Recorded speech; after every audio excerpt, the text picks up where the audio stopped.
Tu peux m'aider à acclamer le Seigneur.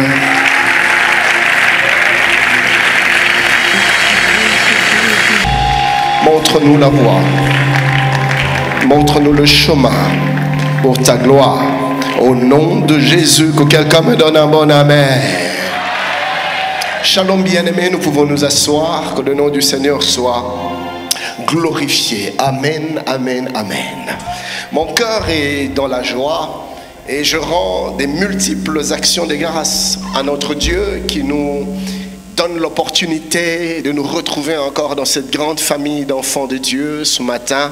Et je prie vraiment que le Seigneur accomplisse ses desseins, accomplisse ses volontés durant cette conférence de relèvement. Amen, amen.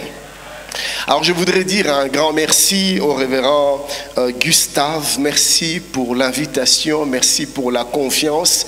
Et comme vous disiez tout à l'heure, c'est à peine qu'on s'est connecté, mais vous aviez pris le risque de me faire confiance et de me céder votre chair. Ça me touche profondément que le Seigneur se souvienne de vous abondamment. Amen.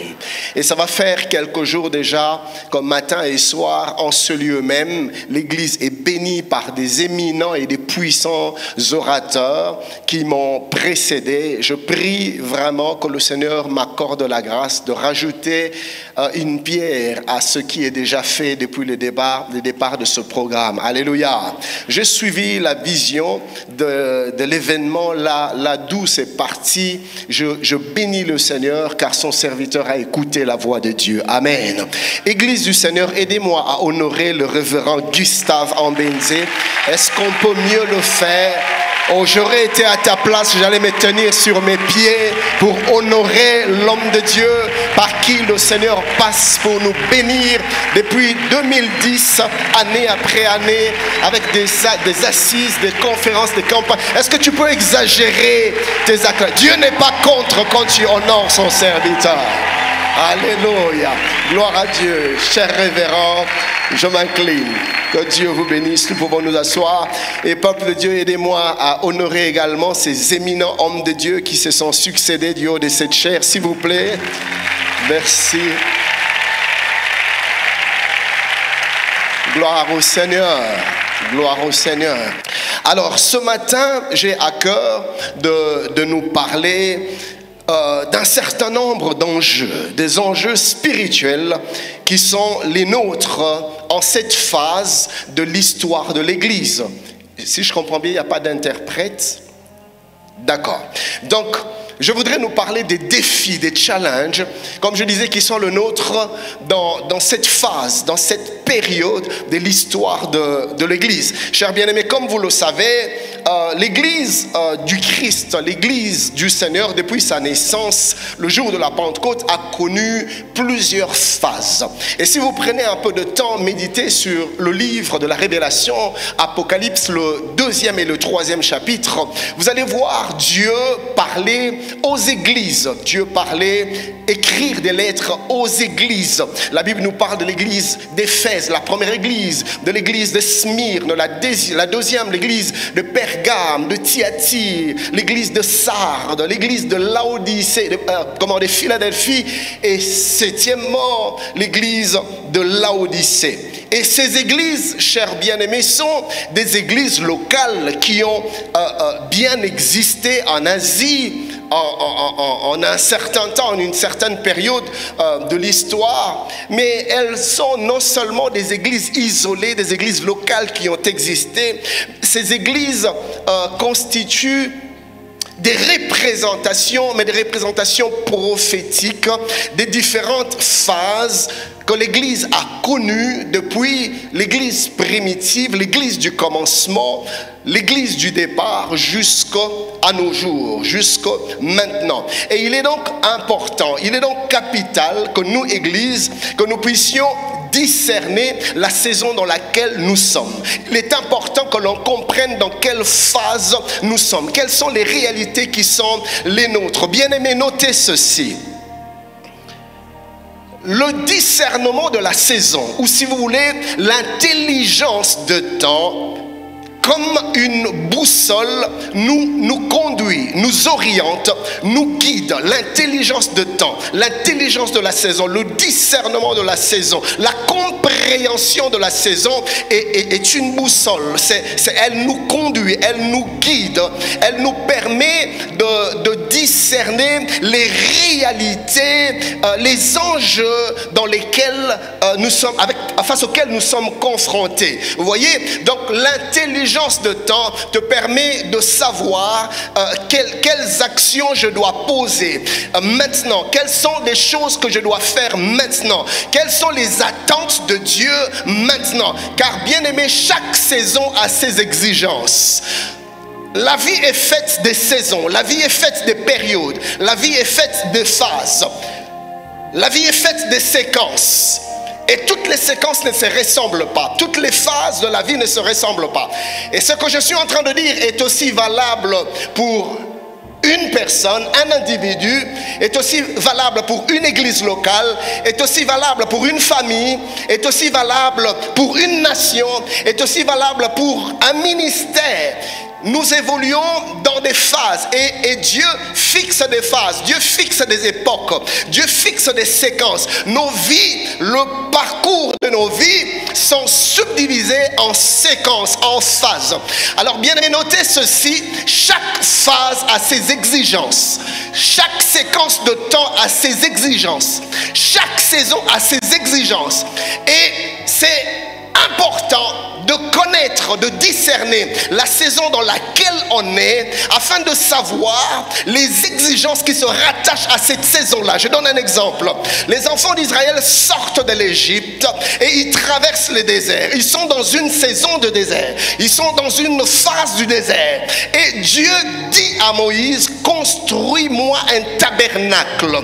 Et vous allez vous rendre compte que dans les exigences du tabernacle, dans les conditions, dans les détails que Dieu donne à Moïse dans la construction du tabernacle, on se rend compte qu'il ne s'agit pas d'un immeuble en béton, il ne s'agit pas d'un temple fixé sur un endroit précis, mais il s'agit plutôt d'une tente. Pourquoi une tente et pas un bâtiment en béton? Parce que la saison dans laquelle le peuple se retrouve ne permet pas qu'ils construisent un beau temple en béton. Ils sont dans une phase de l'histoire où ils sont appelés à évoluer. Bien aimé, il y a des choses que tu dois faire maintenant que tu ne peux pas faire plus tard. Et il y a des choses que tu dois faire plus tard que tu ne peux pas faire maintenant. C'est quand ils sont arrivés à Canaan, dans la terre promise, que des années plus tard, Dieu se révèle à Moïse, à David par son esprit et l'inspire à construire un temple. Et Dieu lui dit, ce n'est pas toi, c'est à ton fils de construire le temple. C'est seulement des années plus tard que Dieu a agréé un temple bâti avec des matériaux armés. Le discernement de la saison te permet de faire la bonne chose au bon moment de la bonne manière. Olane sapia lota kine. Bien aimé, olati plaminda leado sapalia. Notre Dieu fonctionne avec 3 paramètres. Dieu fonctionne premièrement avec la localisation. Deuxièmement, Dieu fonctionne avec la saison, avec le temps. Troisièmement, Dieu fonctionne avec la méthode, c'est-à-dire la manière. Et tu peux avoir les promesses de Dieu, mais les promesses de Dieu s'accomplissent dans un cadre que Dieu a préalablement établi, que j'appelle le cadre des accomplissements, le cadre de réalisation. Et plusieurs passent à côté des desseins de Dieu dans leur vie parce qu'il manque l'intelligence de temps. Non seulement que Dieu opère, fonctionne avec les lieux, les localisations, mais Dieu fonctionne avec les saisons. Donc il y a une saison où Dieu te demandera de te localiser à un certain endroit. Et une autre saison, Dieu te dit maintenant la saison du lieu est terminée, bouge. Ah oui. Écoutez, Église du Seigneur, nous ne servons pas un Dieu statique. Nous servons un Dieu dynamique. Il est certes vrai que notre Dieu ne change pas, mais il est tout aussi vrai que notre Dieu change. le même Dieu qui te dit une chose aujourd'hui peut revenir demain pour te dire une autre chose. Ah oui, écoutez, Dieu se révèle à Abraham. Dieu lui dit, sacrifie ton fils, tue Isaac, offre-le-moi. Et voilà qu'Abraham obéit à Dieu et il est sur le point de sacrifier Isaac, d'offrir Isaac. Le même Dieu qui lui a parlé se révèle à nouveau pour lui dire, Abraham, ne le tue plus, c'est fini, c'est bon. J'ai toujours dit, mes amis, j'aurais été à la place d'Abraham, Isaac allait mourir. Je vous dis la vérité, j'ai entendu la voix de Dieu. Dieu m'a parlé. Je sais ce que j'ai entendu. Dieu m'a dit, tue Isaac. Que ton oui soit oui, que ton non soit non. Ce qui vient après vient du malin. J'allais dire, arrière de moi Satan. Dieu m'a dit, Isaac doit mourir. Isaac va mourir. Mais gloire à Dieu, Abraham avait l'intelligence des temps, l'intelligence de localisation, l'intelligence des méthodes de Dieu. Abraham sait que le même Dieu qui établit les principes est le même Dieu qui est capable de changer les principes qu'il a lui-même établis. Je lève ma main, je déclare que Dieu te donne la sensibilité de discerner les temps, les saisons et ces méthodes. Donne-moi un bon amen. Tu peux t'asseoir. Regardez ce que Dieu fait avec Élie. Dieu dit à Élie, c'est Dieu qui dit à Élie, va à Kérit.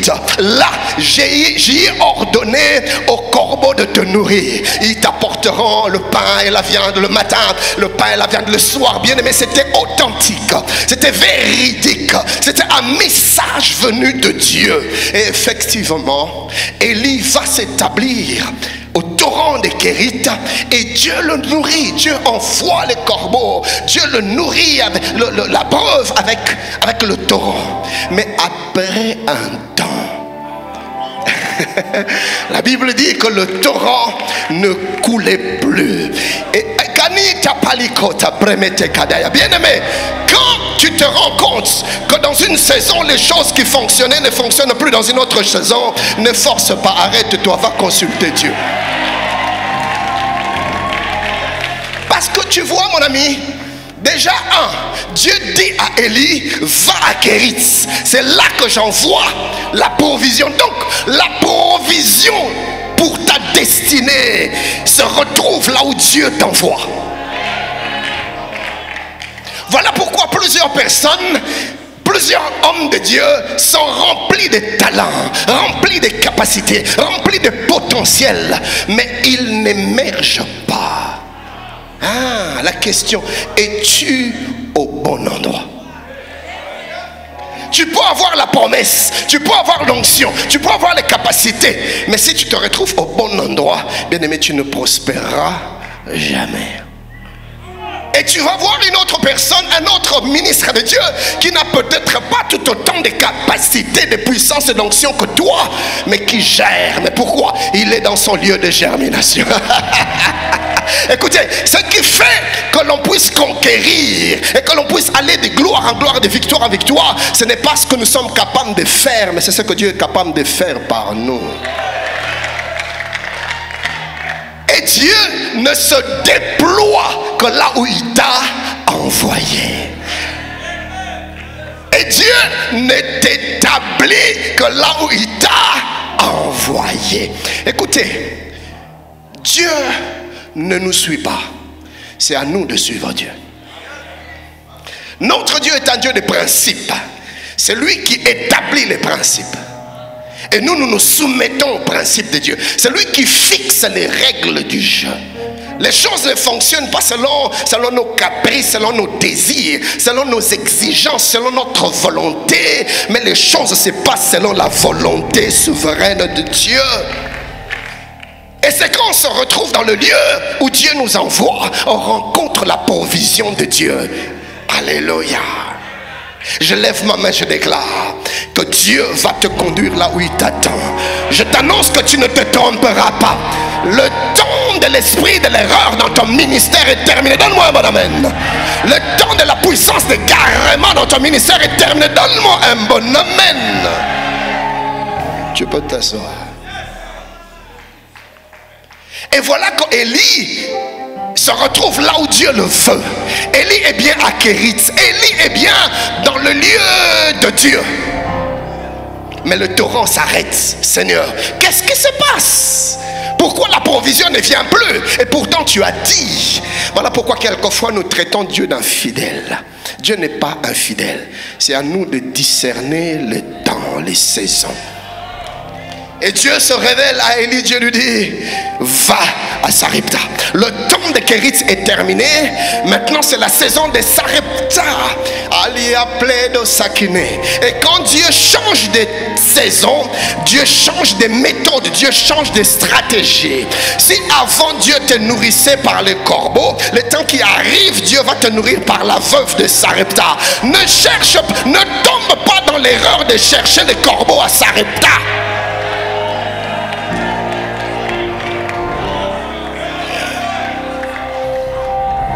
J'aurais été Élie, j'allais dire ça, c'est un esprit de distraction. J'ai entendu clairement la voix de Dieu me parler de Kérit.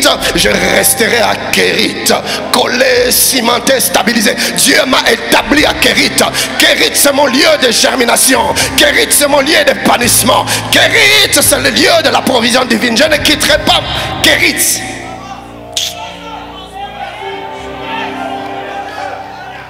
Mon frère, venez avec moi.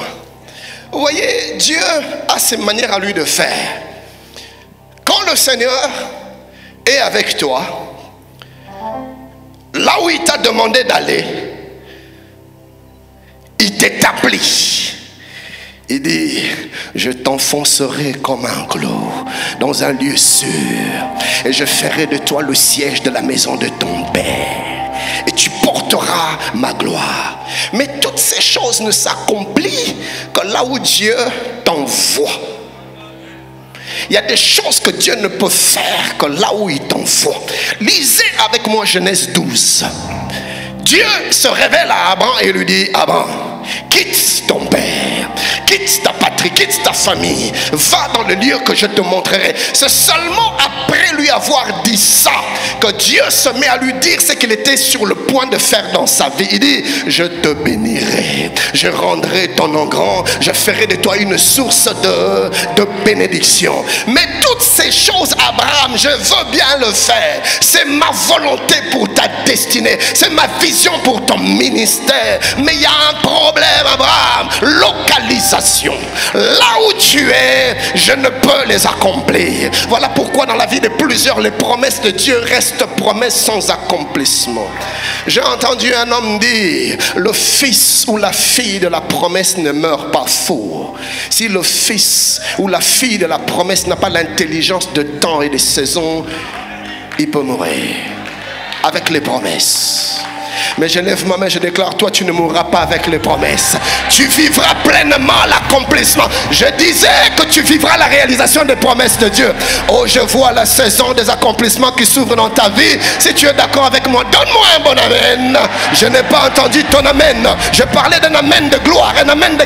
Donne-moi un amen de quelqu'un qui croit. Et les réalisations s'attachent à toi. Quand Dieu est avec toi là où il t'envoie, il pourvoit à tes besoins. Il te donne de son onction. Et là tu es indéboulonnable. Frère, quand Dieu te fait asseoir sur un siège, personne ne va te faire partir de là. Dieu a fermé lui-même ce qu'il accomplit dans ta vie. Vous vous rappelez de ce qui se passe au tombeau, le jour de la résurrection? La Bible dit, les femmes en train de s'approcher, ils ont entendu la terre bouger. Ils ne savaient pas trop ce qui était en train de se passer. Mais la Bible nous révèle que Dieu avait dépêché un ange pour rouler la pierre. L'ange a ôté, l'ange a roulé la pierre. Je vois Dieu ôter tout obstacle dans l'accomplissement de ce dessein dans ta vie. Donne-moi un bon amen. La Bible déclare que l'ange a roulé la pierre. Révérend Gustave, cela ne s'arrête pas là. La Bible dit, après que l'ange ait roulé la pierre, il s'est lui-même assis sur la pierre. Savez-vous pourquoi? Dites avec moi pourquoi. Je n'ai pas entendu, dites pourquoi. Bien-aimé dans le Seigneur, l'ange s'est assis sur la pierre. Comme pour dire, je veux voir celui qui aura le kilo de ramener la pierre là où je l'ai enlevée. Je lève ma main, je déclare, personne ne remettra la pierre que Dieu a ôtée. Personne ne va défaire ce que Dieu a fait. Oh, tu ne m'as pas entendu, donne-moi un bon amen. Je dis ce que Dieu a décidé de l'accomplir dans ta vie et dans ton ministère, il l'accomplira. Et je t'annonce qu'aucun diable, aucun démon, aucun homme, rien ni personne ne va empêcher Dieu de faire. La Bible dit, j'agirai qu'ici. Oh, je lève ma main, je déclare, il n'y a aucune opposition dans les desseins de Dieu dans ta vie. Je disais qu'il n'y a aucune opposition possible dans l'accomplissement des desseins de Dieu dans ta vie. Donne-moi un bon amen. Tu peux t'asseoir.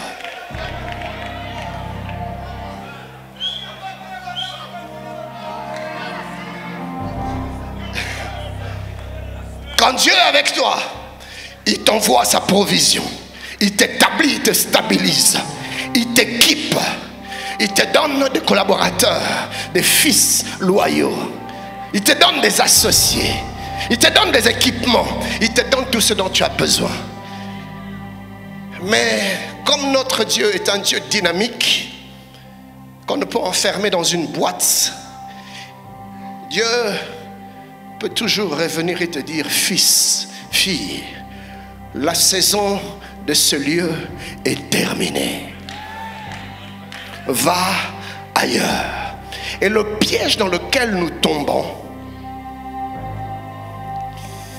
Olani Sopadia, nous aimons tellement le lieu de l'établissement à cause de la manifestation de l'œuvre de Dieu que nous perdons petit à petit la vision. Nous détournons nos regards. Alors qu'autrefois nos yeux étaient tournés vers Dieu, nous détournons nos regards de Dieu et nous l'orientons vers le lieu. Au lieu de regarder le Dieu, nous regardons le lieu. Jacob tombe dans le même piège à Bethel.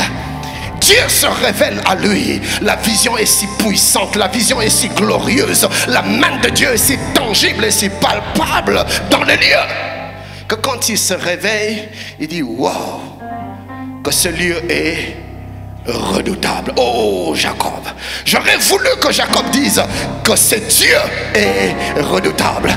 Jacob dit que ce lieu est redoutable. Non Jacob, ce n'est pas le lieu qui est redoutable, c'est le Dieu qui est redoutable. Ne t'attache pas au lieu de Dieu, mais attache-toi au Dieu du...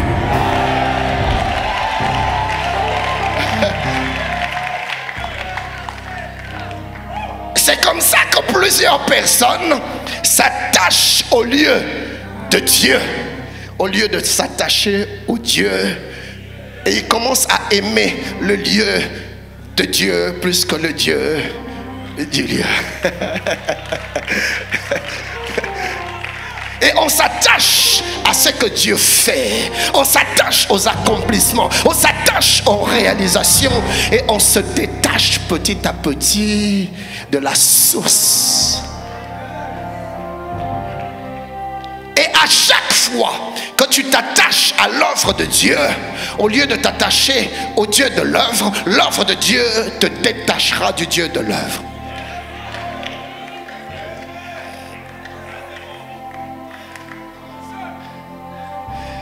J'ai vu ça dans la vie de David, cher bien-aimé. David apprend que son propre fils Absalom se rébelle contre lui. Absalom se révolte contre lui. Absalom monte une sédition, une rébellion, une conspiration, un complot contre lui. David apprend cela. Révérend Gustave, j'aime l'attitude de David. David ne dit pas à ses généraux, mettez en place l'armée, préparez les hommes, nous allons en finir avec ces jeunes hommes. David ne dit pas, je vais montrer à ces jeunes hommes qu'il est sorti de mes entrailles. S'il n'est pas ma chair et mon sang, Dieu n'est plus Dieu. David ne se met pas à maudire le fils. David a l'intelligence des saisons. David se dit, qui sait, peut-être que ce n'est plus la saison de Dieu pour ma vie. David dit, je préfère me retirer. Peut-être que Dieu ne me veut plus sur le trône. Et il se met à rassembler ces gens pour partir. Le sacrificateur va dans le lieu où l'arche de l'alliance demeurait. Il prend l'arche de l'alliance et il se met à partir avec. Quand David le voit, David dit, hey, qu'est-ce que tu es en train de faire? Il lui dit, ramène l'arche à sa place.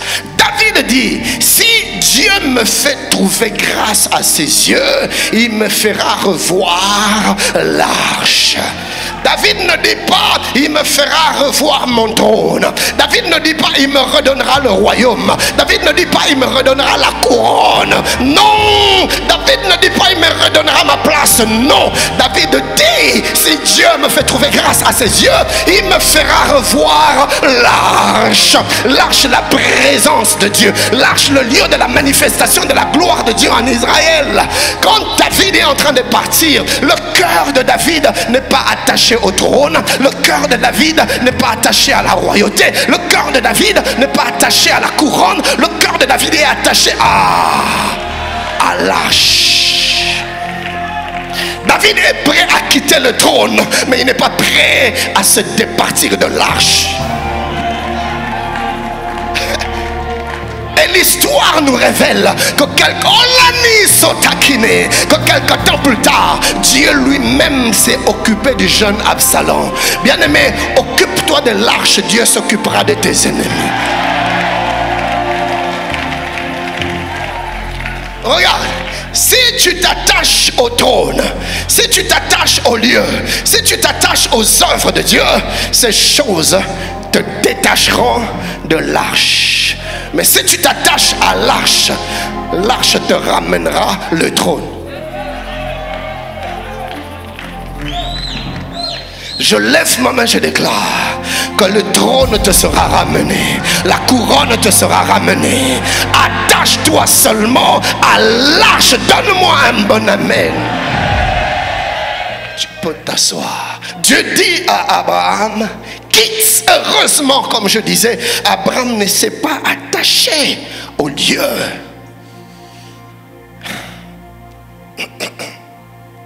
Bien-aimé dans le Seigneur, quand la saison du déplacement, de la délocalisation arrive, et Dieu te le révèle, juste après qu'il t'ait révélé ses attentes, il est le premier à partir. Ah oui. Quand Dieu te dit, le temps de Brazzaville est terminé, maintenant va à Pointe-Noire, ou va à Oyo, ou va dans une autre localisation, bien aimé, juste après, quand Dieu termine de te parler, il est le premier à te quitter et il va t'attendre à la nouvelle localisation. C'est là que Dieu t'attend. Et remarquez ceci, quand Dieu part, Dieu ne part pas seul. Dieu part avec son onction, il part avec sa protection, il part avec sa gloire, il part avec son équipement, il part avec sa parole, il part avec tout. Et tu restes vide. Voilà pourquoi, cher bien-aimé, pendant un temps relativement court, tu auras l'impression de fonctionner comme autrefois. Mais laisse-moi te dire, ce que tu vois là n'est que la force de l'inertie. Vous connaissez les ventilateurs? Quand vous débranchez les ventilateurs, ça ne s'arrête pas directement pendant un temps. Et plusieurs hommes de Dieu ne sont que sous les onctions de l'inertie.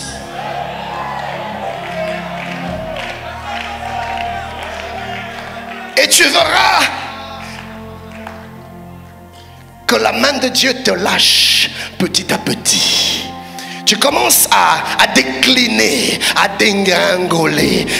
Et c'est là que plusieurs commettent des erreurs. Vous allez voir un homme de Dieu intègre, fidèle à son épouse. Un homme de Dieu consacré à Dieu commencer à commettre des erreurs les plus impensables. Dieu n'est plus avec lui, mais il manque le discernement. Et là, l'homme de Dieu se met à vouloir forcer les choses, à vouloir appliquer les stratégies qui marchaient autrefois. Oh mon ami, Dieu n'est pas dans les stratégies, Dieu est dans sa volonté. Notre Dieu n'est pas un Dieu de formule. Ah oui, il peut te dire une chose aujourd'hui qui marche, demain tu fais la même chose, ça ne marche pas. Ce n'est pas la formule qui fait fonctionner les choses, mais c'est la volonté. Allez, dans les livres de Samuel, la Bible déclare: les Philistins apprennent que David est un roi et ils montent lui faire la guerre. David sait que sa force se retrouve en Dieu. David consulte Dieu: Seigneur, dois-je monter ou pas? Dieu lui dit: monte, je te donne la victoire. Effectivement, David monte, il a une grande victoire. Et vous allez voir, la Bible dit: David a terrassé ses ennemis. Mais quand David lui-même parle, David dit: Dieu a terrassé mes ennemis. Quelque temps plus tard, les mêmes Philistins montent de nouveau contre David. Mais David ne dit pas: je connais les Philistins, je les connais, je sais comment. Oh non, j'ai tellement fait des activités de ce genre, je connais comment ça fonctionne, j'ai tellement organisé ce type d'événements, je sais comment. Non, j'ai tellement rencontré ce genre de cas, je sais quelle méthode. Non, Dieu n'est pas dans les méthodes.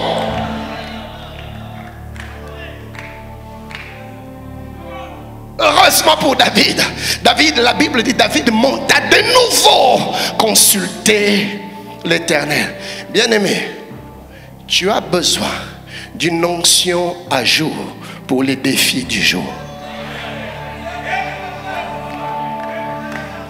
Il part au pied de Dieu. Que Dieu nous donne des hommes et des femmes de Dieu qui demeurent au pied du Maître. C'est là que nous recevons les directives. C'est là que nous recevons les orientations. C'est là que Dieu nous révèle les attentes de son cœur. Ne te fie pas à ton expérience. David ne dit pas: j'ai une certaine expertise, j'ai une certaine expérience. Non, ne te fie pas à tes diplômes, ne te fie pas à ton passé, ne te fie pas à tes expériences. Ta force se trouve en Dieu. Donne-moi un bon amen. Il consulte à nouveau Dieu. Et heureusement pour David, Dieu lui dit: David, certes, c'est les mêmes Philistins, c'est quasiment la même bataille, mais ce n'est pas la même saison. Et quand la saison change, les exigences changent. Dieu dit à David: cette fois-ci, ne monte pas. Cette fois-ci, contourne par derrière. Contourne. Tu as le go de Dieu. Révérend, Dieu lui-même te dit contourne. C'est-à-dire tu as son go. Non, Dieu m'a dit que je lance ce ministère. Dieu m'a dit que je commence ce mouvement. Dieu m'a dit que j'ouvre cette église. Oui, tu as le go de Dieu. Dieu lui dit contourne. Mais une fois contourné, fais quoi? Attends. Dieu lui dit attends jusqu'à ce que tu entendes dans les cimes des mûriers les bruits des pas comme les pas d'un homme. Il y a toujours une saison où Dieu entre en l'œuvre, même quand il te donne le go. Et quand David a entendu le pas, il est allé et Dieu lui a donné la victoire. Suis-je en train de parler à quelqu'un? Ne t'attache ni au lieu, ni aux stratégies d'autrefois. Ça peut avoir été des stratégies authentiques venues de Dieu, mais Dieu n'est pas enfermé dans les stratégies. Notre Dieu est un Dieu qui bouge. Et comme je disais tout à l'heure, quand il bouge avec tout. Plusieurs hommes de Dieu se sont mis à décliner. C'est pas qu'ils ont péché forcément, ils ont manqué l'intelligence des saisons. C'est comme ça que dans les livres de rois, des chroniques plutôt, Dieu parlant des fils d'Issachar, il dit les fils d'Issachar avaient l'intelligence de temps, l'intelligence des saisons. Pourquoi? Pour savoir ce qui convenait à Israël de faire. qu'on ne fait pas tout n'importe quand. Écoutez, notre Dieu est capable de tout faire n'importe comment, mais il ne fait pas tout n'importe quand.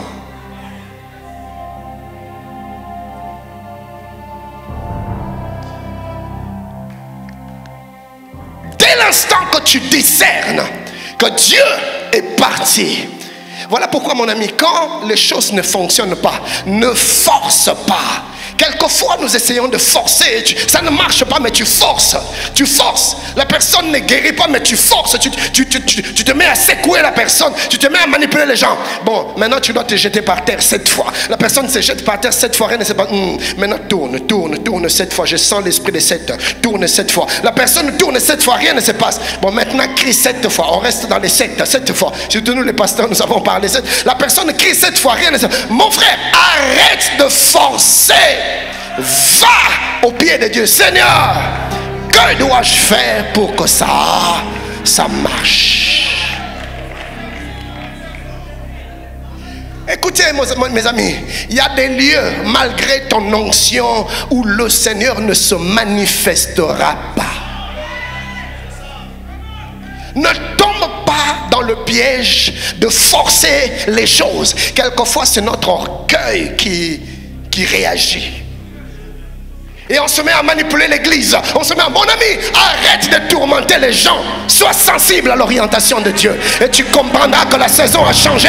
Les lieux ont changé. Les méthodes ont changé. Je lève ma main, je déclare que Dieu te donne la sensibilité afin que tu aies l'intelligence de saison. Donne-moi mon amen. Tu peux t'asseoir. Mais les jours où tu décides de te soumettre à Dieu, parce que Dieu, lui, est déjà parti. Le jour où tu décides de te soumettre à Dieu et de suivre ce que Dieu te dit, Dieu, lui, il sera là en train de t'attendre. Voilà pourquoi, cher bien-aimé, quelquefois la question du temps que nous mettons souvent sous le compte de la souveraineté de Dieu n'a rien à voir avec Dieu. C'est souvent un problème de sensibilité spirituelle. Un problème de soumission aux directives de Dieu. Suis-je en train de parler à quelqu'un? Et quand tu te retrouves là où Dieu t'attend, mon ami, tu retrouves l'onction de Dieu, tu retrouves la provision de Dieu, tu retrouves la protection de Dieu, tu retrouves la faveur de Dieu, tu retrouves l'accompagnement de Dieu. Mais écoutez, il y a une différence entre le revêtement que tu avais avant et le revêtement que tu auras après. Pourquoi? Parce que chaque acte d'obéissance nous accède à une autre dimension de l'onction et de la provision divine. C'est que tu retrouveras non seulement ce que tu as perdu, mais à cause de l'obéissance, Dieu va te shifter dans une dimension supérieure. Je lève ma main, je déclare que tu accèdes dans une dimension supérieure. Donne-moi un bon amen. Je vois quelque chose que tu ne voyais pas dans ton ministère. Donne-moi un bon amen. Je vois la main de Dieu s'étendre et se manifester dans ta vie et dans ton ministère. Donne-moi un bon amen. J'entends les gens parler de toi. Je vois ta renommée se répandre au-delà des horizons à cause de leur haut. Donne-moi un bon amen. Je lève ma main, je déclare que ton histoire est en train de changer. Après cette conférence, Dieu va non seulement te relever, mais il va t'établir. Et tu vas parler un autre langage. Je t'entends parler un autre témoignage. Je t'entends chanter. Il y a un cantique nouveau. Donne-moi un bon amen et cela arrive au nom de...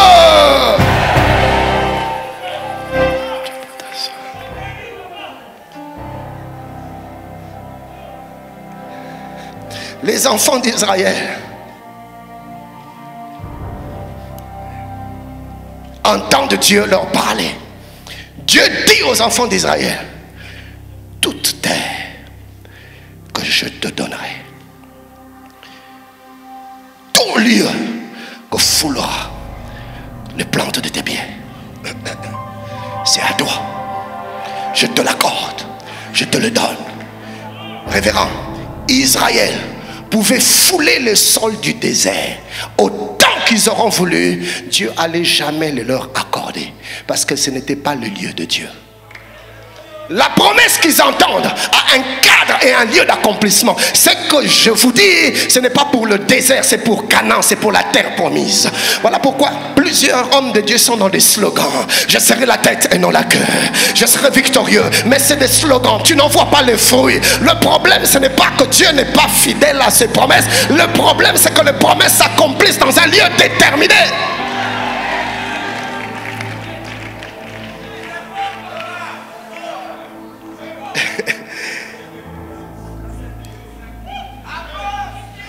Et voyez-vous, cher homme de Dieu, dans l'œuvre de Dieu, il n'y a pas d'improvisation. Nous sommes sous les ordres du commandant suprême. C'est lui qui dit, c'est lui qui décide le quand, le comment, le pourquoi, avec qui. C'est lui qui décide. Je ne m'associe pas à qui je veux. Je m'associe à celui vers qui Dieu m'envoie. Si j'ai en train de parler à quelqu'un ce matin,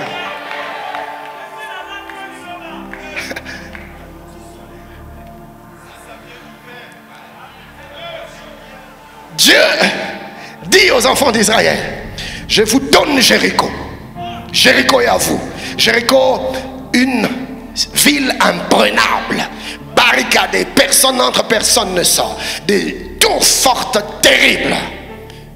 Et là, les hommes sont puissants. Josué va vers Dieu. La Bible dit, un homme lui apparaît. Merci mon frère.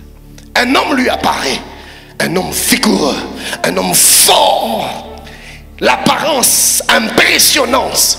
Quand Josué le regarde, il dit ça c'est le genre de personne qu'il faut avoir dans son camp.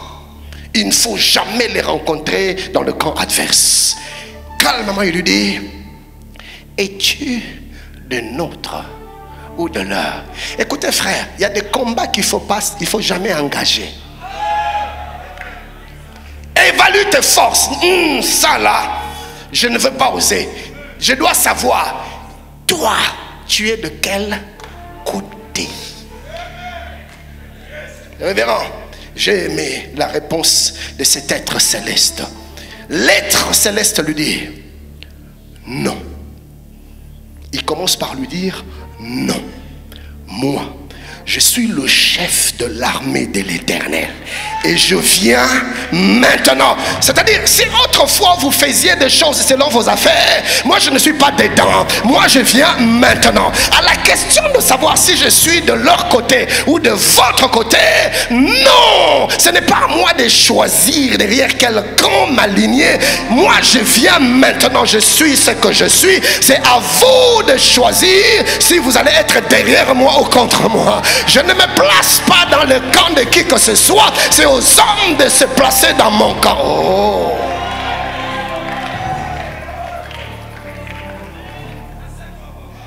Et Dieu se met à lui donner des directives, des orientations. Il dit, Jéricho, voilà comment vous allez les vaincre. Frère, nous parlons des conquêtes. Mais les conquêtes sont déterminées par les saisons. Tout n'est pas à conquérir n'importe quand. Il y a des choses qui t'appartiennent, mais ce n'est pas encore le moment. Et c'est Dieu qui fait ça. Quand Dieu fait entrer le peuple en Israël, la Bible dit, Dieu s'est mis à chasser les peuplades, les Jébusiens, les Amoréens, les Girgasiens, les Phérésiens, les Éphésiens. Dieu s'est mis à les chasser petit à petit. Ils ne sont pas tous partis au même moment. Dieu dit non.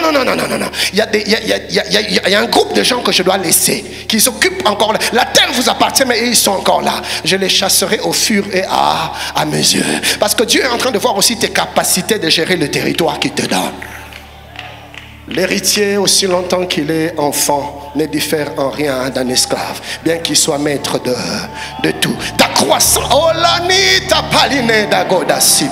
ta croissance spirituelle, ta maturité spirituelle déterminera l'étendue de la conquête que tu vas réaliser avec Dieu. Et Dieu donne des directives quant à Jéricho. Il dit, voilà comment tu vas prendre Jéricho. Tu vas tourner tourner autour. Tu vas tourner autour. Tu ne dis rien. Tu tournes seulement. Tu veux parler, Dieu te dit, chut, ce n'est pas la saison de parler. Tais-toi. Il m'est arrivé des saisons de ma vie où Dieu me dit, ne prêche pas ou prêche peu. Tu veux parler, tu sens que ça bouillonne, tu veux ouvrir, là Dieu te dit, chut, ce n'est pas la saison. Tourne. Et quand tu tournes, tu as comme l'impression que tu fais du surplace. Révérend apôtre Mongalé, tu as comme l'impression que tu n'évolues pas. Tu tournes en rond. Mais chaque tour que tu fais est une victoire en ta faveur. Même si tu ne vois rien, cela ne veut pas dire que Dieu ne fait rien. Écoutez, le sage dit, de la même manière que vous ne connaissez pas comment se forment les os de l'enfant dans le ventre d'une femme enceinte, vous ne connaissez pas non plus l'œuvre de Dieu qui fait tout. Quelquefois, l'œuvre de Dieu fait, mais tu ne vois pas. C'est dans le sein de la femme enceinte. Tu n'entends aucun bruit. Rappelez-vous quand on bâtissait le temple, Dieu a dit au peuple, vous ne taillerez pas le pierre là où vous construisez. Le pierre doit être taillé en un lieu loin, dans le silence. Pas beaucoup de bruit. Personne ne voit. Et les gens critiquent, mais les temples n'évoluent pas, mais les choses n'avancent pas. Chut. Dans le silence, dans le secret, Dieu opère, Dieu agit. Ce n'est pas parce que tu ne vois pas que Dieu n'agit pas. Tourne dans le silence. Et j'imagine les habitants de Jéricho en train de les railler, de se moquer. Mais quel est ce Dieu qui vous donne des directives dépourvues de toute logique? Il y a des moments dans le ministère où tu vas paraître insensé. Il y a des moments où tout le monde se lèvera contre toi. Il y a des moments où tout le monde... Écoutez, mon père, l'apôtre Dallo, m'a appris une chose. Il disait, la recherche de l'unanimité est une preuve de l'immaturité. Quelquefois nous tombons, je vais en parler à ma prochaine séance le matin. Quelquefois nous tombons dans le piège de vouloir plaire aux gens, de pouvoir satisfaire les gens, de pouvoir répondre aux attentes des gens. Non mon ami, aucun homme t'a appelé, tu as été appelé par Dieu. Nous ne servons pas les hommes, nous servons Dieu. Nous ne nous soumettons pas aux caprices des hommes, nous nous soumettons aux exigences de Dieu. Je lève ma main, je déclare, tu n'agiras pas selon les attentes des hommes, mais tu vas fonctionner. Je dis, tu vas opérer selon les attentes de Dieu. Donne-moi un amen. Tourne. Même si les gens parlent, tourne. C'est la saison de tourner. C'est la saison du silence. Ce n'est pas la saison de parler. Et Dieu lui dit, à la 7e fois, tu feras 7 tours. Et puis après, tu crieras. Vous voyez, quand vous tournez dans le silence, j'imagine parmi les enfants d'Israël, il y a toujours des troubadours. Toujours des troubadours qui murmurent. Vous voyez, moi je vous ai dit, c'est Josué, c'est un aventurier. C'est Josué, c'est un comédien. Nous sommes venus nous battre, n'est-ce pas? Au lieu de faire la guerre, nous tournons. Et nous tournons en silence. On n'a même pas le droit de parler. Notre droit le plus inaliénable. Moi je vous ai dit, ce pasteur-là, il n'est pas digne d'être leader. Mon frère, tu vas entendre des choses dans le ministère. Mais de la même manière que Dieu te demande de fermer la bouche, de la même manière, ferme aussi les... Ne tombe pas dans le piège de répondre. Apôtre, révérend, je n'ai pas le timing. Je ne sais pas si j'ai déjà débordé. Il me reste 10 minutes. Il me reste 12 minutes. Parce que voyez-vous, chers bien-aimés, quelquefois les gens, surtout les gens que nous conduisons, ils sont ingrats. N'attends pas la gratitude des brebis que tu conduis. Le même brebis que tu nourris, c'est les mêmes brebis qui vont t'insulter demain. N'attends rien de brebis, attends tout de Dieu. Ah, sinon, tu vas devenir aigri. Tu seras déçu. Là, les hommes ne sont pas des hommes à suivre. Les mêmes qui t'acclament aujourd'hui, c'est les mêmes qui vont te huer demain. Les mêmes. Jésus entre à Jéricho. On jette des pagnes par terre, on lui jette des rameaux. Béni soit celui qui vient au nom du Seigneur. Hosanna au fils de David. Les mêmes, les mêmes. Quelques heures plus tard, crucifiez-le, crucifiez-le. Hey! Regarde ton voisin, dis-lui, vous les hommes, vraiment, pourquoi vous êtes comme ça?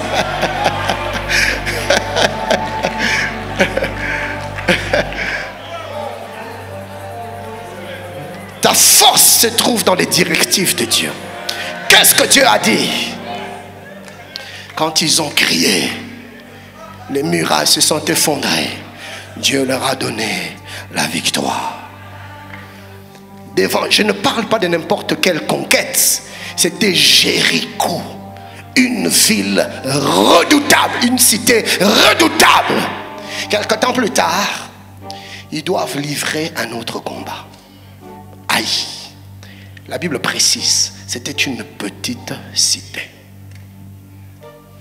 Vous voyez, quand on commence à croire qu'on est quelque chose, parce que Dieu a agi, les malades ont été guéris, les familles ont été délivrées. J'ai vu l'œuvre de Dieu. Il y a eu, l'église est en train de croître. Nous connaissons une croissance fulgurante. Et on se met à se croire quelque chose. On se met à penser qu'on vaut. Mon frère, tu ne vaux rien. Israël tombe dans le piège. Voyez-vous, il y a ce que mon père, l'apôtre Dallo, appelle l'ivresse de lait. Il y a des gens qui s'enivrent avec le lait. Israël s'est enivré avec du lait. Et devant Haï, ils disent à Josué, oh, ne dérange pas le peuple. Je suis dans Josué 7. Ne donne pas trop de peine au peuple. Nous, on a quand même vaincu Jéricho. Haï, c'est rien du tout. Envoie seulement un petit nombre. La Bible dit, ils ont écopé une défaite telle que toute la nation était dans l'opprobre, dans la honte. Devant un petit frère, à chaque fois que tu vas croire que c'est toi, tu seras étonné. Même les combats que tu es arrivé à vaincre facilement, tu te mettras à tomber. Parce que Dieu veut que tu comprennes que tu n'es rien. Ce que tu vis, c'est par la vertu de sa grâce. C'est par la vertu de sa puissance. C'est par la vertu de son onction. C'est par la vertu de sa main. Toi, tu n'es rien. Dis avec moi, paix. Oh, je t'entends pas dire paix. En ce jour, je reconnais que je ne suis rien et que tu es tout. Et puisque tu es tout, je peux tout au nom de... Donne-moi un bon amen.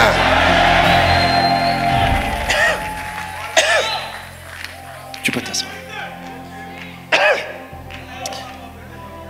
Il monte devant Haï, il tombe. Josué déchire le vêtement. Il se met de la poussière, il tombe par terre, il se roule par terre. Il dit non. Ça, c'est pas ce que j'ai entendu de Dieu. Dieu m'a dit, tant que tu vivras, nul ne tiendra devant toi. Dieu m'a dit, je te donnerai la supériorité sur toutes les nations. Dieu m'a dit, tu seras en haut et non en bas. Dieu m'a dit que toute terre que tu fouleras, je te donne. Dieu m'a dit. Ça, c'est parce que Dieu m'a dit. Josué se met à crier, à pleurer. Bien aimé, il y a des défaites qu'il ne faut pas accepter. Ne dis pas, vous savez, toutes choses concourent au bien de ceux qui aiment Dieu. Non, il y a des défaites qu'il ne faut pas accepter. Rappelle-toi des promesses de Dieu. Seigneur, tu m'as dit, ce que je suis en train de vivre n'est pas conforme avec ce que tu m'as dit. Papa, je n'accepte pas ça. Tu es un Dieu fidèle. Tu n'es pas un homme pour mentir, ni un fils d'homme pour te repentir. Ce que tu promets, tu l'accomplis. Ce que tu dis, tu le réalises. Seigneur, il y a des choses que tu dois apprendre à refuser. Rentre au pied du Seigneur. Père, qu'est-ce qui se passe? Mon Dieu, dis-moi. Papa, qu'est-ce qui se passe? Seigneur, je sais que ce n'est pas de ton côté. Je sais que ça doit être de mon côté. Papa, j'ai loupé quelque chose. Père, qu'est-ce que j'ai loupé? Ai-je loupé la saison? Papa, ai-je loupé le lieu? Papa, ai-je loupé la méthode? Papa, qu'est-ce que j'ai loupé?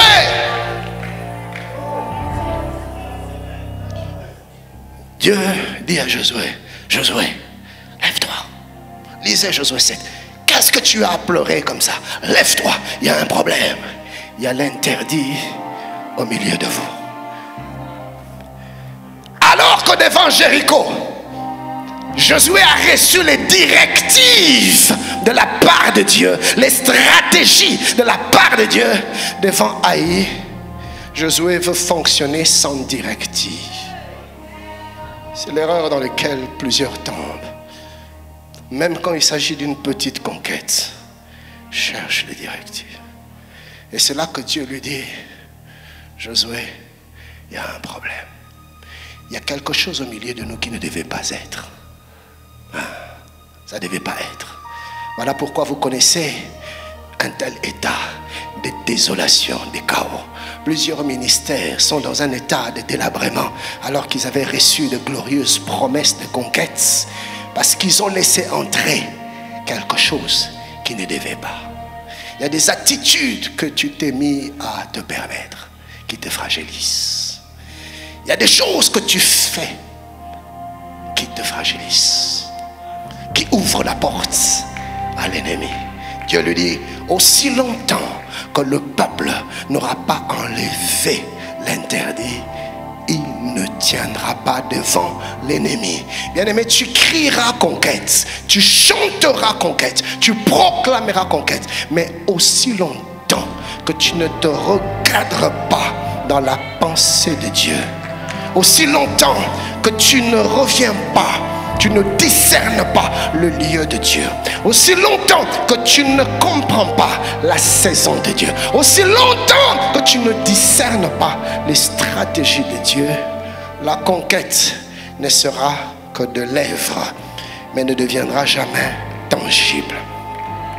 Car notre Dieu est le Dieu de temps, de lieu et de stratégie.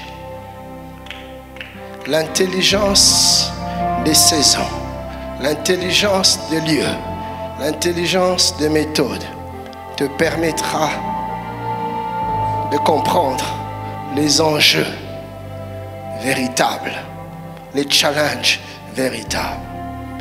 L'intelligence des temps, des lieux, des méthodes te permettra de rentrer vers Dieu, de t'attendre à Dieu.